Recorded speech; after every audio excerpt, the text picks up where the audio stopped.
Welcome. Come on in. Come on in, everyone.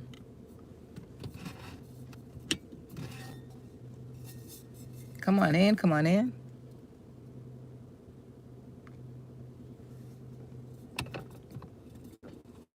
Good evening. How is everyone doing? I don't know when the last time I did a live. I don't know. Excuse me. I don't know the last time I did a live, but listen, God is good, right? He's good. And like they say, God is good all the time. He's good. But sometimes we say that, especially in my little community, we say that, and we don't be believing God is good. We don't be believing He's good. It's just like a saying, like, no, we don't believe that. You just say it, and we just say it because it's what we've always said. But listen, you all, God is really good, okay? God is really good, and I'm here to encourage someone. Um, I'm here to encourage someone. I'm always in my car. I'm gonna do better to go and set up in, my house and my little studio per se. I won't say studio, my sitting, speaking area. But listen, the pruning and the stripping away, right? The pruning and the stripping away is worth it. And we have to believe that. You have to believe it. I believe it. You have to believe the process that you are going through. It seems like things are being taken away from you. People are being taken away from you. It seems like you're losing things, right? You're in a pruning season. I call it a stripping away. Some people call it pruning, where God removes things out of your life that is a hindrance to you. It may be people. It may be a job. It may be relationships that you hold near and dear to your heart. Right? That's a problem too. Some of us, we have situations in our heart that are not pleasing to God, which means we idolize people. Some of us, or some of you all, not me. I'm not going to put myself in it. I stopped that foolishness years ago. When God showed me that I was doing it, I stopped that. I stopped it because we can get in trouble when we put people on the throne of our hearts. And a lot of us do it unintentionally. Like, we don't know we are doing it. We don't understand that we're idolizing people. We don't understand that we're idolizing our spouses. We don't understand that we're idolizing our children, idolizing our siblings, idolizing our parents. Sometimes we don't understand, and we don't know that we're doing it, right? We don't know that we're doing the thing that we are getting in trouble for. And one way you know is when you go against what God is saying. When you go against, God is telling you something in your heart, and you go against what He's telling you because you don't want to make your mom upset. You don't want to upset your siblings. You don't want to upset your husband. You don't want to upset somebody. And it's nothing, God is not going to tell you to do anything that is harmful, physically to anyone. Right? But spiritually, you're not being obedient because you don't want to lose that relationship. You don't want to lose that kinship, that friendship. You know what God been telling me? I remember He had me tell somebody something I didn't want to tell them. Right? I didn't want to tell them because I knew when I told the person what I had to tell them, they were going to get upset. I knew that. But I was so afraid because in my heart, unknowingly, I idolized that person. Because I was willing, although I did not, because I was learning, but I was willing to disobey what God put in my heart to tell them because I didn't want to lose that friendship. I didn't want to lose that kinship. I didn't want to lose that relationship. And most of the time, when God put it in your heart to say something to someone, it's correction, right? It's correction. When he put it in your heart to say something to someone, it is to help them, but also it's teaching you to be obedient, right? But that's not what I came to talk about. I came to talk about that pruning and that stripping away is going to be worth it. I know it doesn't feel good. Some of you all are going through things. It does not feel good at all. It's like you're going through a spiritual death. You don't know how to verbalize it because only you know how you feel. It feels like God don't like you. It feels like I don't know if God like me or not. That's how it feels. And I know this message is for someone. It feels like, did I make God mad? What am I doing? Because I don't think he liked me right now.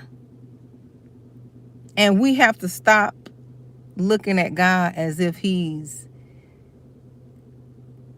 us, like as if he's not all knowing, right? We got to stop looking at him like he's just, like a man, like he's in the flesh.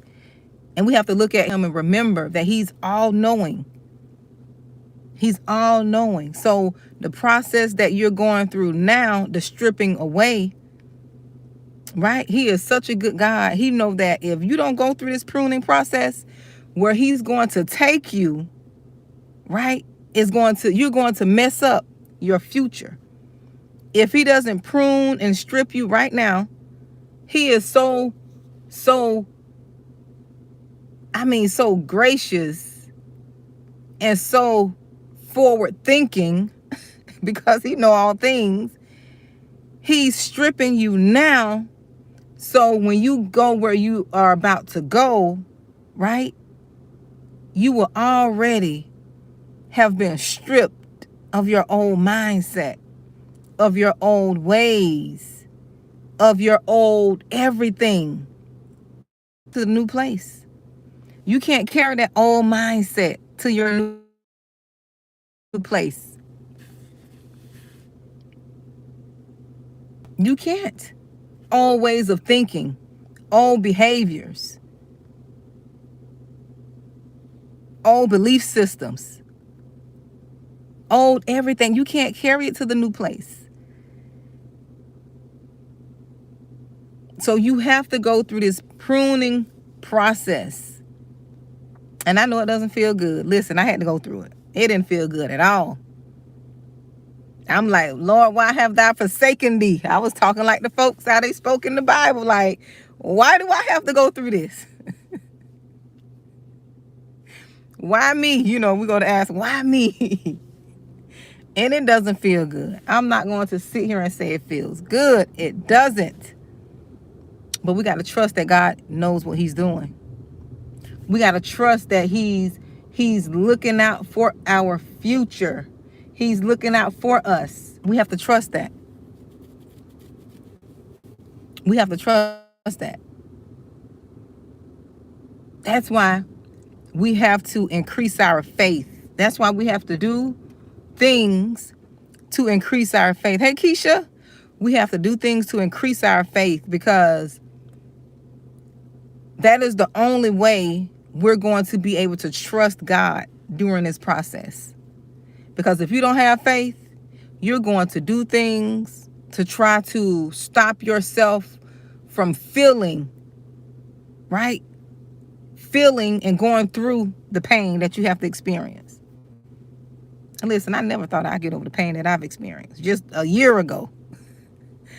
Listen, I never thought I would get over the pain that I experienced. It seems like yesterday, but it's been a year ago. It's like I was being torn apart in my spirit. It's like my spirit was leaving my body. It was like I was dying.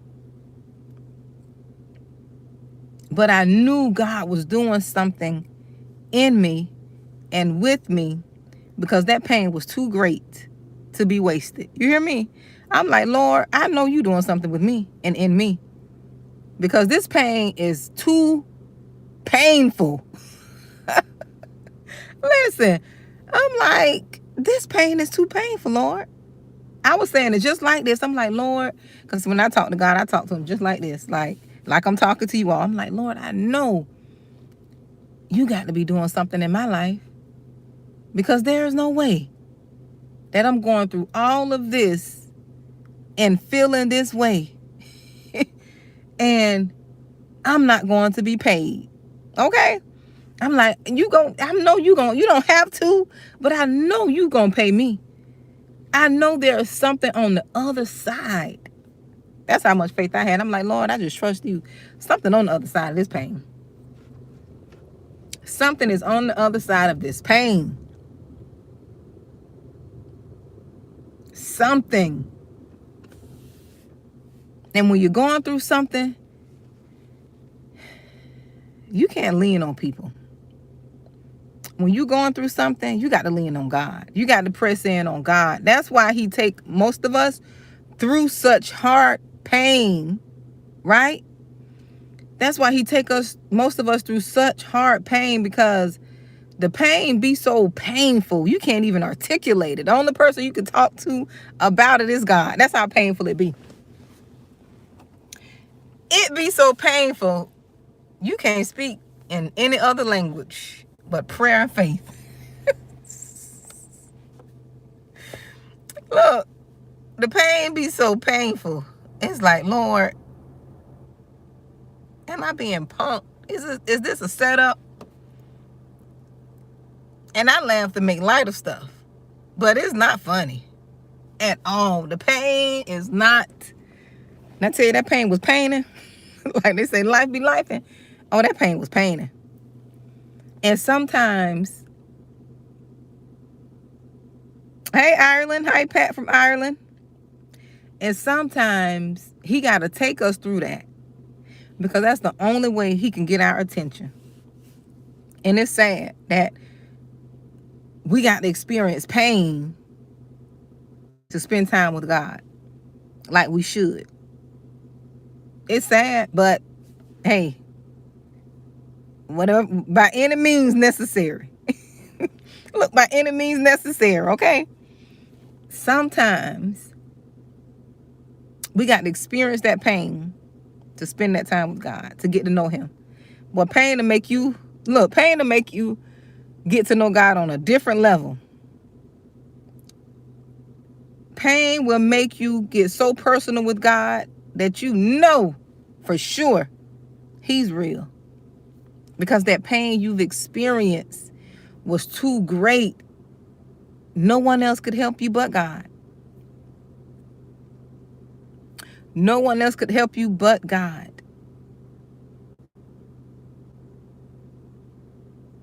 But the pruning and the stripping away was necessary. Because the lighter you are spiritually, because some of you all are carrying the weight, the spiritual weight of other people. And you're not supposed to do that. You're not supposed to be carrying the weight of others. No, you're not supposed to be doing that.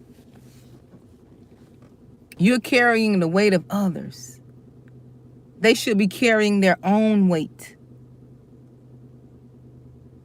You've done that. That's why you're in the situation you're in. You're bearing burdens that you shouldn't be carrying. And we're supposed to bear one another's burdens, but you're not God. You're picking up too much. You're carrying too much. That you are erecting yourself and the lives of people as a God, and you just got to move out of the way. That's why that pruning process is happening, because not only are you in the way of people, right, and God can't get to them, they are in your way as well, and God can't get to you. He can't speak to you. So you're blocking someone else's process, right, and their journey because you're in their way. And you got other people that are in your way. You're in their way and they are in your way. So there has to be a pruning and a stripping away. Right? My connection is bad. But a lot of people are on their journey, and we are stopping a lot of people from learning what they need to learn. Parents, you're holding on to your children, trying to protect them from everything, and they have their journey that they have to experience.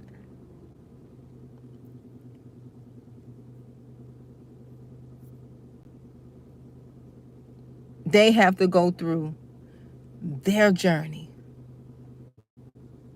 And sometimes we be in the way of that because we don't want to see our children hurt. No good mother wants to see their children in pain and hurt and suffering and going through. But sometimes that pain is necessary. That pain is necessary.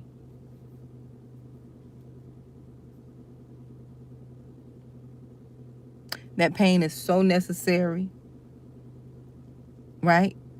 And the thing is, what I had to learn about the same thing right here when it comes to our children, you don't want them to experience repeated cycles, right? You don't want them to go through that. You don't want them to experience the same battles that the bloodline experienced. But at the same time, they're going to experience their own path, their own journey, right? And their own hardships and their own, processing. They're going to experience their own. Regardless, if you break the generational curse, they are still going to go through their own processing, their own training. And that's just part of life. That's part of life. And we just have to be there to pray and guide our children through it. Because no good parent wants their kids to experience any type of pain. But the pain sometimes is necessary for their growth, for their spiritual growth. And sometimes, to be honest, some of our children don't believe in God how we do because of the pain we've experienced that made us press into God more. And see, we are the what is it? The coat per se that are protecting our children from all of the pain that we had to experience. We're kind of the shield. We're shielding them, right? And rightfully so. You don't want to repeat the same cycles, but I think sometimes we shield our children for too long. And we don't let them feel the pain that is necessary for growth. We don't let them feel that pain. Everything is so, I don't want to say superficial, that's not the word. Everything is so set in place for them. Because you've been a shield blocking all of the things. They don't know half of the things that you had to shield them from. Shield them from. So they don't get to feel the brunt of what you've been through. Because you make what you've been through seem like it wasn't nothing.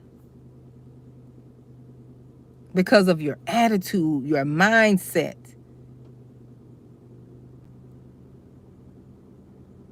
You make what you've experienced, you don't even look like half of the stuff you've been through, but your children don't understand, like, you've been through so much, and half of the stuff you went through.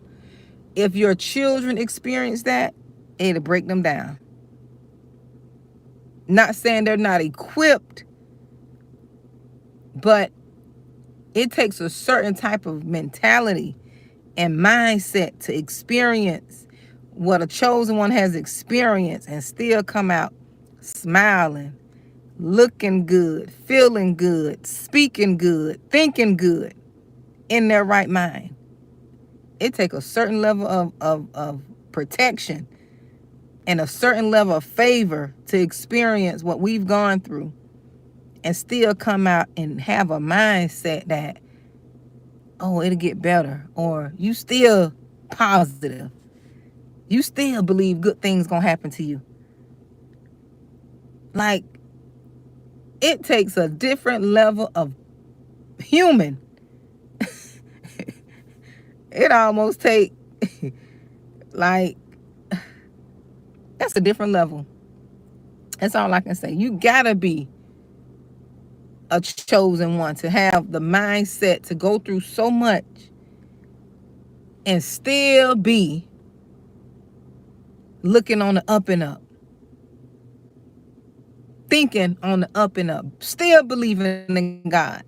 Because half of the stuff people go through that we went through, chosen ones, they don't gave up on God. They don't believe in God. Because all the hardships and pain they had to experience. But we still out here believing in God. After all the hell we done been through, we still trusting and believing and knowing God is real. But everybody else, they don't turn to all kind of stuff. They don't turn to the dark side. They dibbling and dabbling in all kind of other beliefs. And we still believing in God. Because we know he's real. We just trying to figure out how to get on the other side of the fence, so to say. We trying to get on the other side of the fence. Like, we're still trying to figure out how to have that level of faith regardless of what's happening, right? Well, most of us have it, but some of us are trying to just be at that level of peace. That's what it is. Get to that level of peace, knowing regardless of what happens, God is still there with you. You still trust God. You still know everything's going to work out for your, work out for your good. That's where a lot of us trying to get, or a lot of people, because I haven't arrived, but we still want to be in peace in and out of season. That's what it is right there. That's it. We're trying to find that place to where we want to be at peace in and out of season. When things are going good, when we have plenty, and when things are not going good, when we don't have a whole lot. We want that balance right down the middle. But chosen ones, we got to be a certain level of human. They say we earth angels. We got to be some type of superhuman or something to go through the amount of pain and suffering that we have and still smile and be positive and still not treat people how they treated us. I don't know what type of person is that to still treat people good although they have treated us the worst.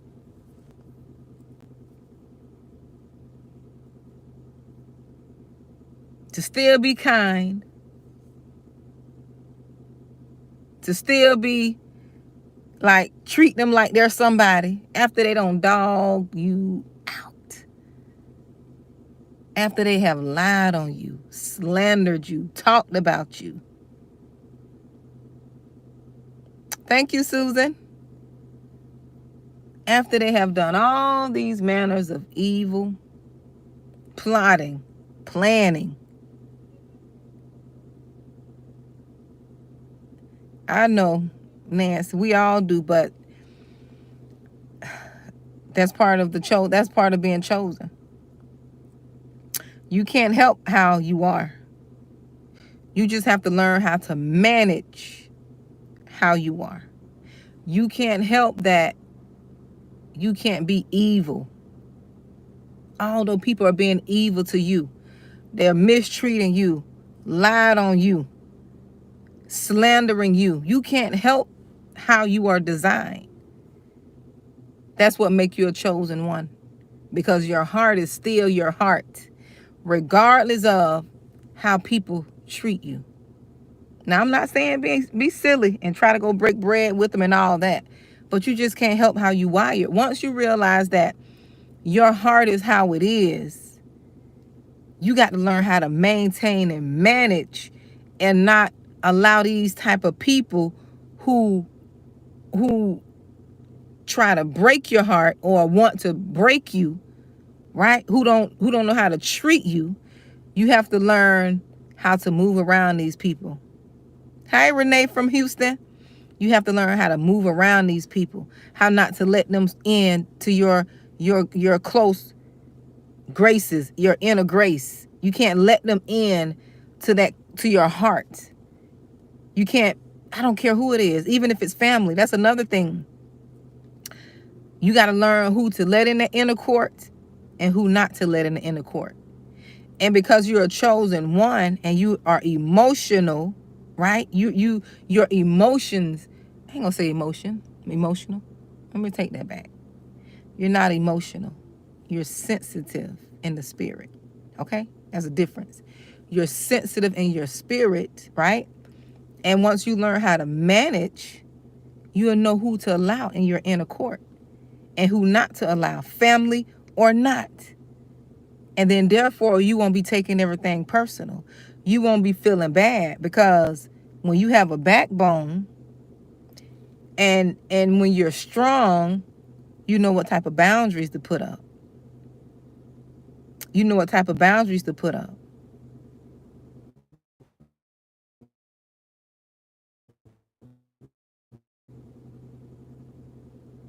I had to learn. It's not something I learned overnight.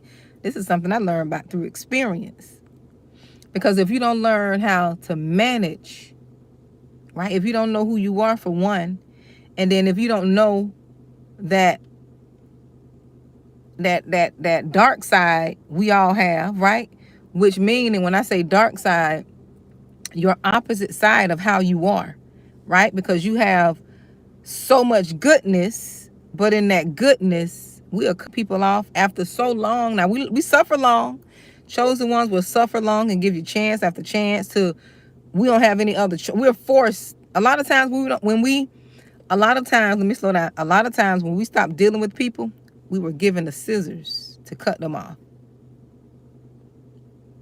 We were given the scissors to cut them off, right? We were given that. We were forced to, because we'll make the worst judges, because we'll keep giving everybody a chance. We'll give everybody a chance. Too many chances. We'll be letting all kind of convicts out. We'll be letting all kind of convicts run the streets. It was just, they just had a bad day. He didn't mean it. We make all kind of excuses for people, and that's not good. That's why you have to take that time to heal and get to know who you are. That's why I think God is calling me to do these classes, because a lot of people don't understand, and I didn't understand. I didn't want to do this, be honest. I'm like, Lord, I'm not equipped to be trying to teach folk. I don't have time right now. I got my own stuff going on, right? He was like, chosen ones need to know who they are. They need to know how to manage their sensitivity, right? Because people are not teaching this in churches, because it's a different level of understanding, right? You still need the biblical understanding, but to know who you are as a chosen one, to know how to manage this and speak it where people can understand, where they don't think they're going crazy.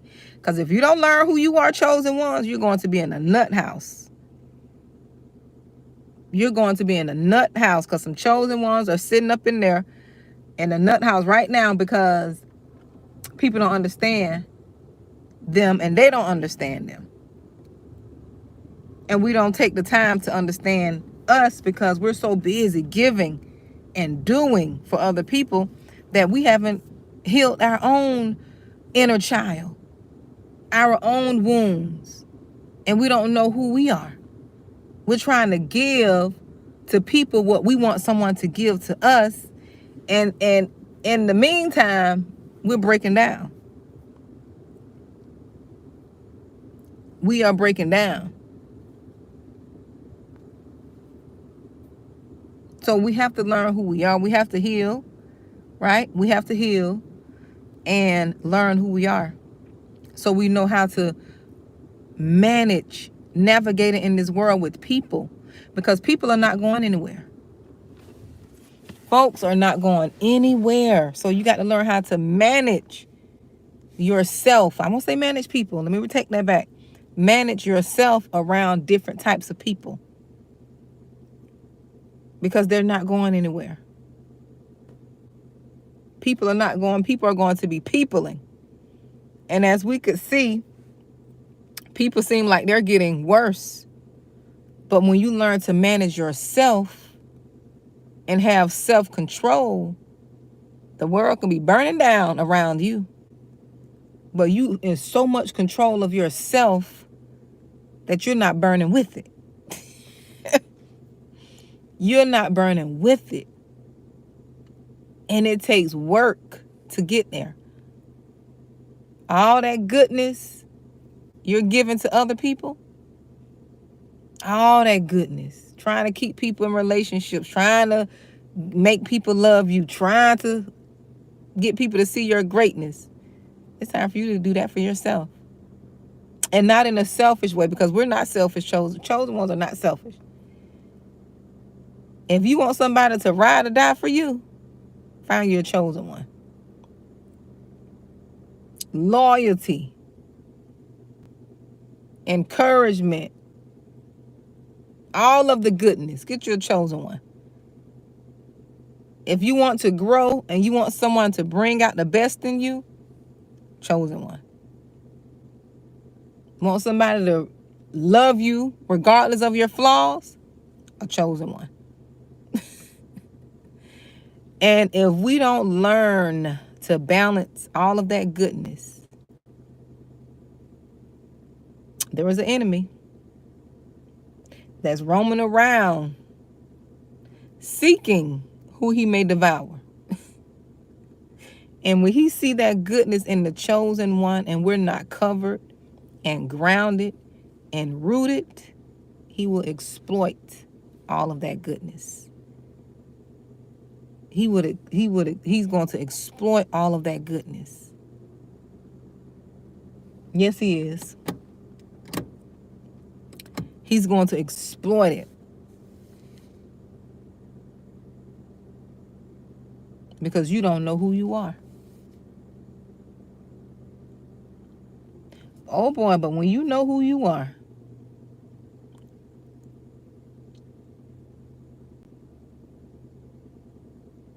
the enemy's waking up. Let me move out of her way.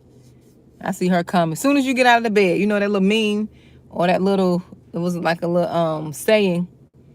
As soon as your feet hit the ground, the devil's like, oh God, she's up. Oh boy, she's up. It's time to go. When you know who you are, that's what happens. And knowing who you are is not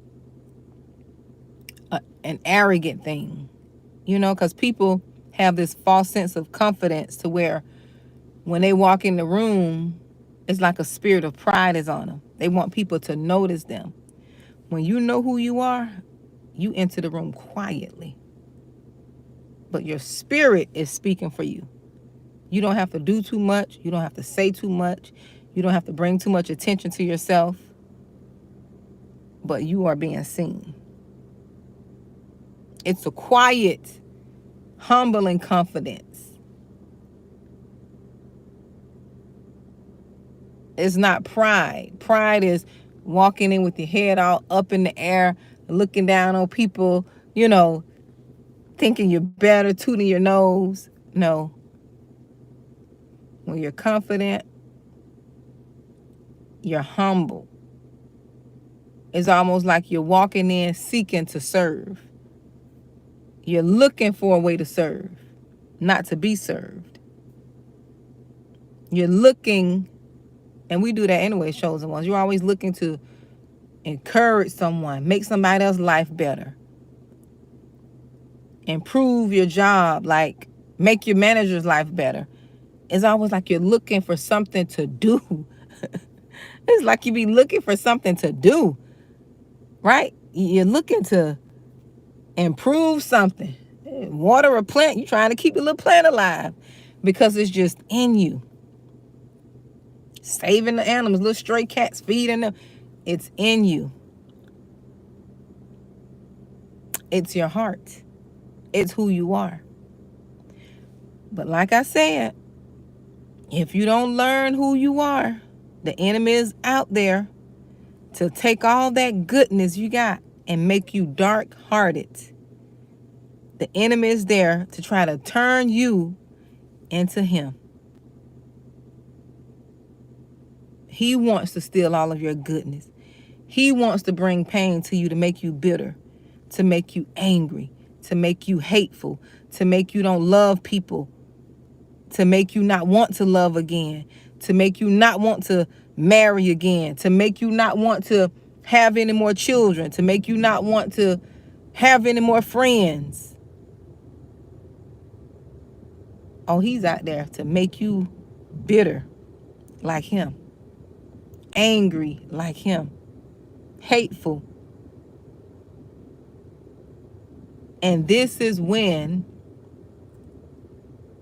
a lot of chosen ones, a lot of us, because I've been there before too. Listen, I ain't been there before. This is when a lot of chosen ones experience what they call depression and anxiety, because you have allowed something to change who you were originally. You were an outgoing person. You were happy, loving, caring, considerate. But because of the pain and the hurt you've experienced through the enemy, you've become like the enemy. You've lost all of your originality. That's why you can't recognize yourself. You've lost your originality. Before that situation, you were just, your intentions were pure, and you were ambitious, ready to change the world. You had it in you to help, to love, to care, to change, to all of the goodness. And now there has been a transfer, a swap. And the enemy has left you with all of the negative aspects of your goodness, the opposite. Left you with the antonyms of everything, right? That was good about you. He left you with the antonyms of that. So if you were happy, now you sad. If you were joyous, now you just mean. If you were kind, now you're unkind. If you were a giver, now you're fearful and stingy. If you were outgoing, now you don't want to go nowhere. You don't want to be around nobody. You hate people now. That's what the enemy does. That's what he wants. So sometimes the pruning is necessary. God moving people out of your life is necessary. I know it's getting dark out here and I got to get ready to go, but it's necessary. The pruning is not there to take you out of here. It's to revitalize you, to resuscitate your spirit, your soul. I've been through it.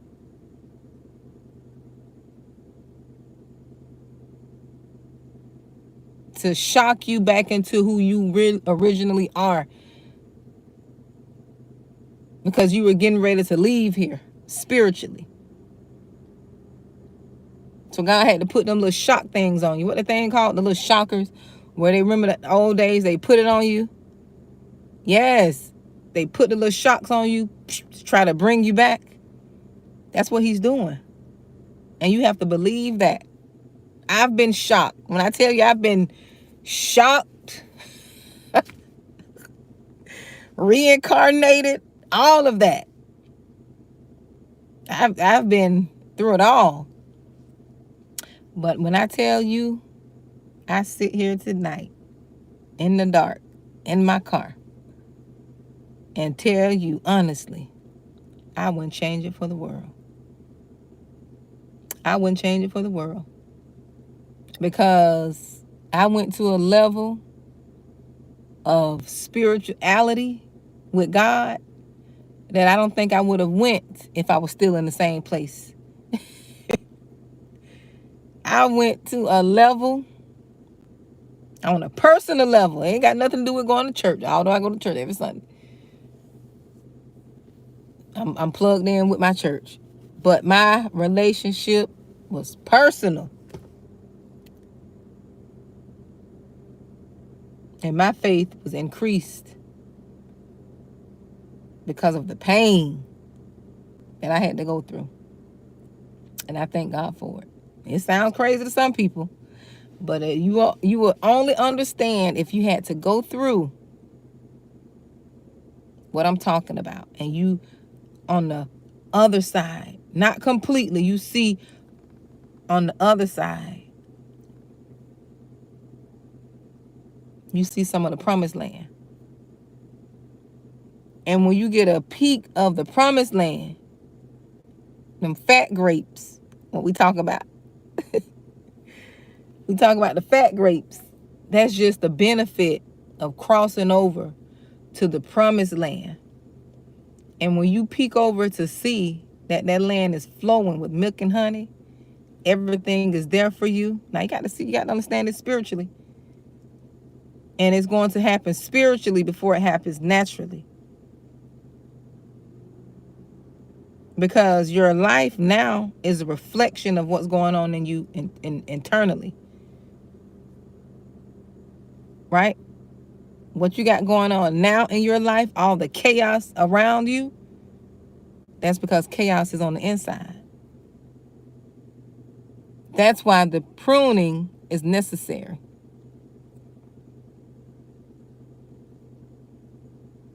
The pruning is necessary.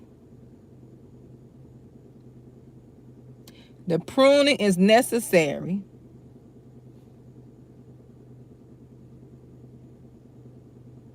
I'm looking at this person walk by. I thought I had to rebuke this person the way they walking by. But the pruning is necessary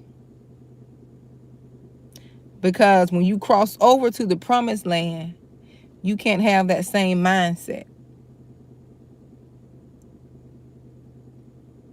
You can't have that same mindset. You can't see the world the same. You can't see God the same. You can't see your situation the same. So you have to go through that pruning process to strip you spiritually. You got to cross over spiritually first. And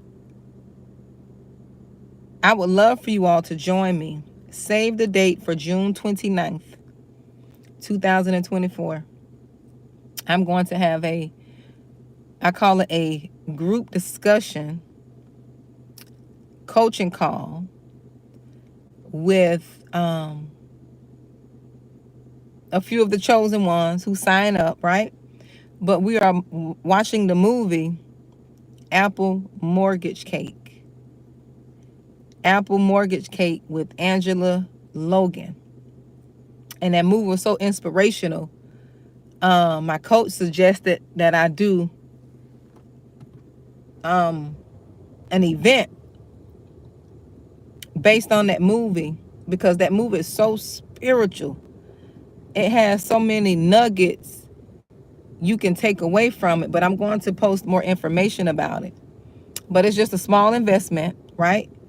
But we're going to do some group coaching and discuss that movie, comparing that movie to our lives, right? Comparing a certain part of that movie, right, to our lives. I'm going to give you more, details about what we're going to be doing. But it's going to be for 2 hours, and hopefully everyone will get a chance to share their part of the movie. like what they got from the movie. Hopefully, it depends on how many people sign up. But I think that is going to be the start of something I'm going to be continuing throughout the rest of the year. But I wanted to start with that movie because my coach had us to watch it and we discussed it, and there were so many different perspectives on that movie. Like, it was just a good movie. It was just a good movie. So if you are going to join, watch the movie first. And I have more information to come, but it's going to be on June 29th from 10 a.m. to 12 p.m. It is going to be an early morning discussion. I don't want to take up too much of your day on that Saturday, but I'm looking forward to it because, hey, Michelle, hey, Betsy, I'm looking forward to it because I know a lot of people are going to resonate spiritually with that movie in some way. That movie is just so powerful and filled with a lot of faith. I love inspirational movies like that. It filled with so much faith that we can do a series on it. We can do a series on that thing. But I'm just going to start out with group coaching discussion on Apple Mortgage Cake. So if you're interested, that is a movie you may want to watch prior to the class. And I am going to provide the link for you because I did find the movie on Tubi for free. It's on Tubi. I never watched Tubi, but I was Googling to see if I could find a free movie so I can link it inside of the information when I do share it, so you don't have to research it. But I think this is going to be a powerful discussion. And also, this is a chance to, if you have any questions, you can ask your questions during this time. Small investment. But mainly, this movie is for us to take a look at ourselves. Right? We have to look at ourselves. We hardly ever sit down and take the time to think and reflect and do something about it. Because we sit down and think, but what do we do about it? What do we do? What steps are we doing to change what we have thought about? What are we doing to do that? And sometimes we need a push. That's why I have a coach. I need a push.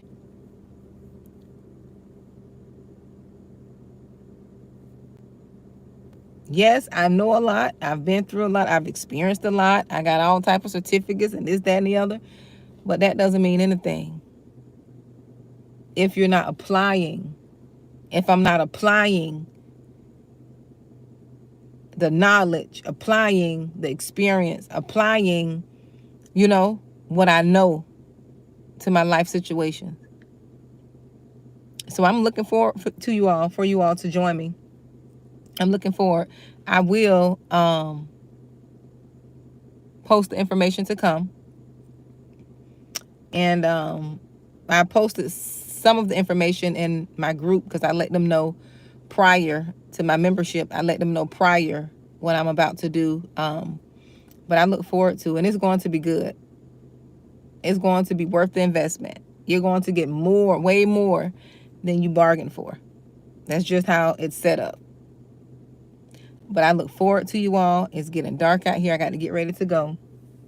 And be on the lookout for more information. For more information to come. But we will be watching the movie Apple Mortgage Cake. And I'll send you the information on what it is that we're looking for in the movie, okay? Or what you need to be looking out for. But still take your notes regardless. You want to take your notes so that you can bring your questions, your findings, what resonated with you, so you can bring that to the table and discuss it. Because sometimes, let me tell you why therapy is so good, right? Therapy is so good, and it doesn't always work, but let me tell you why it's so good. Because you get to tell somebody And I know it's hard to find trusted people, right? When you're dealing with therapy and a coach and all this. See, the difference between a therapist and a coach can't diagnose you. A therapist can diagnose you, right? So, but it's good. Even the Bible tells us, well, I've been thinking about it. I got caught in my thoughts there when I paused. Even the Bible tells us we overcome by sharing our testimony, right? And the only thing a therapist is doing is listening to you, or a coach. I say a coach. I won't go to the therapist part because I'm not a therapist, but is listening to you like a motivation friend and allowing you to come up with your own. Because sometimes you just need people to listen to help you come up with your own solution, right? Your own solution, because you know what's wrong, you know what's going on, but you just need somebody who is going to be a trusted listening ear with no judgment, right, towards you. No feeling of like judging you and making you feel bad and down for what you're going through, right? Just to listen and help you through it. Because they don't just listen, but they will guide you and help you, give you different resources to help you through it.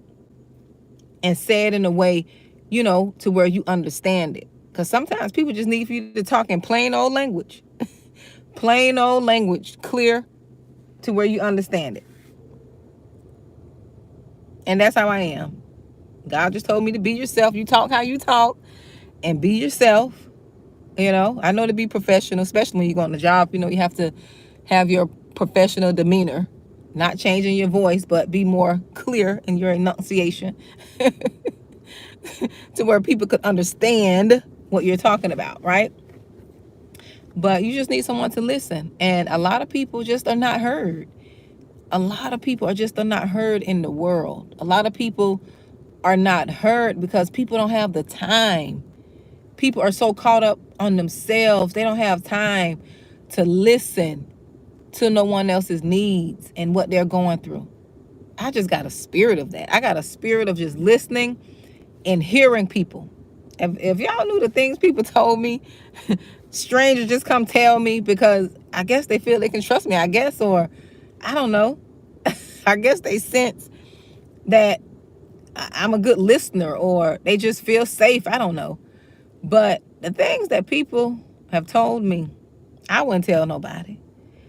But I never say anything. But at the same time, people just want to be heard. People want to be heard. They want to feel safe. And they want to feel that somebody really care. That's all. They want to feel somebody really care and concerned about them. That's it, and that's all. And people have been hurt so much, and I understand it's hard to trust people. It's hard to find people you can trust, regardless if they're a coach or a therapist. They sometimes they feel like they can't even trust the people who they paid because they've gone through so much and people have crossed them so much. It is very hard. And this is when I tell people, when you can't find it to where you can trust people, I always tell people you got to seek God. You have to ask God to show you who to trust. And he will do that. He will do that. But you got to trust God. Some of y'all don't even trust that God is God. Some of y'all don't even trust that God is God because you've been hurt so much by people who were supposed to love you and take care of you. And that's understandable.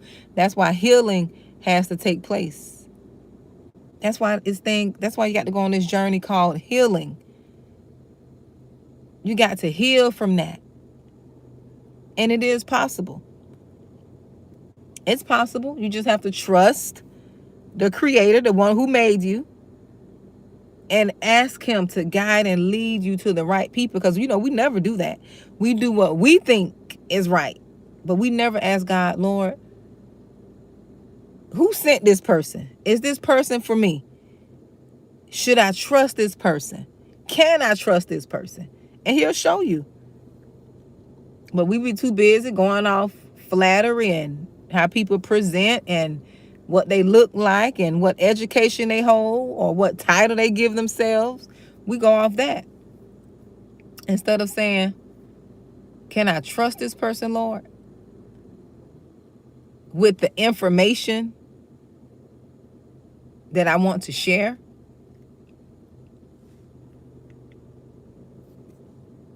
And that's all. That's all you got to do. So I'm rambling at this point. So you all, I would love for you to join me, and I'll come back to do more videos on the group coaching class that I'm holding on June 29th. I'll come back and do another video to give you more detail, and I'll also be posting the information on the community page, but I'll talk about it too. And I scheduled it for June 29th to give people more time to learn about it, find out more information, because I got a bad habit of not letting people know, like, what services I offer or what classes I'm holding. I just be focused on getting my message out, but I'm not good at, I won't say not good at it. I just don't be remembering to say what I need to say about the class or the service or product. That's why you all never hear me say anything about anything. Unless you go and look at my page on in my bio to see what I offer, people will never know, because I don't really say it on here. It's not a habit that I have. I need to get the habit, but it's not one that I have. So you all be blessed. I gotta go. It's dark out. Hope to see you June 29th, but I'll be back before then, and you'll be seeing more information about the class, okay? Thank you all for listening. I didn't plan on coming this long, but I did. Y'all only see white teeth and some earrings moving at this point. But you all be blessed, and have a good night.